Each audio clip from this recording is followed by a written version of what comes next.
नवद्वीपे कृष्णं पुरटरुचिरं भावबलितं मृदङ्गार्धयन्त्रैः सजनसहितं कीर्तनावरं सत्योपास्यं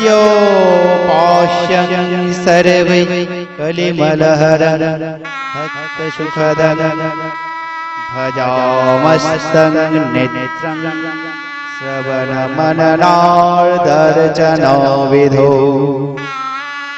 श्रुतिच्छान्द्यो व्याख्या वदति परमं ब्रह्मपुरकं स्मृतिवैकुण्ठ्याख्यं वदति किल यद्विष्णुसदनं शीतद्दीपं चान्यविरलं रसिकोऽहं व्रजवनं नवद्वीपं वन्दे परमं सुखदं तं चिदोदितम्।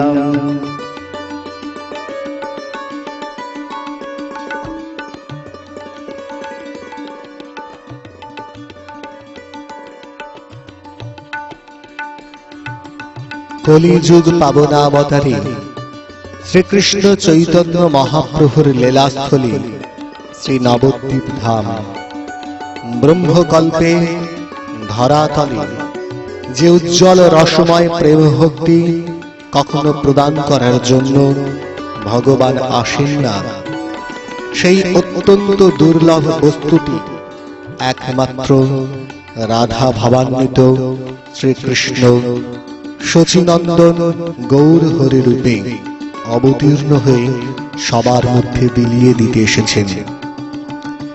শ্রীরাধার ভাবে যিনি সুবর্ণ বরণ সাঙ্গপাঙ্গে নবদ্বীপে যার সংকীর্তন, কলিতে উপাস্য সেই কৃষ্ণ গৌর হরি নবদা ভক্তিতে তাঁরে উপাসনা করি।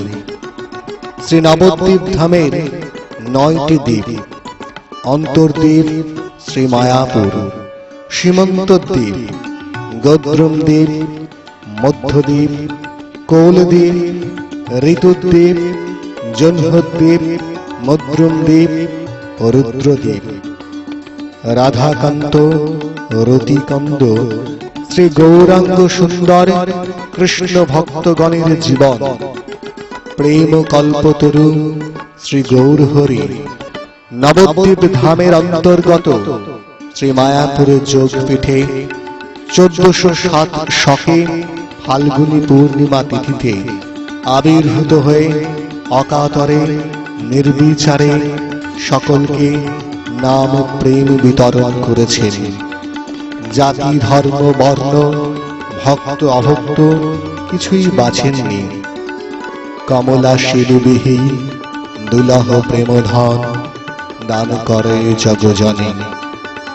নবদ্বীপ মধ্যে মায়াপুর নামে স্থান, যথা জন্মিলেন শ্রী গৌরচন্দ্র ভগবান। অন্তর্দ্বীপ তথা মায়াপুর আত্মনিবেদন ক্ষেত্র। দাপর যুগে সৃষ্টিকর্তা ব্রহ্মা ঐশ্বর্য মদে বিমোহিত হয়ে ভগবান শ্রীকৃষ্ণের সখা ও গৌবৎস চুরি করার পর নিজের অপরাধ বুঝতে পেরে অনুতপ্ত হয়ে এই স্থানে এসে শ্রী ভগবানের আরাধনা করেন।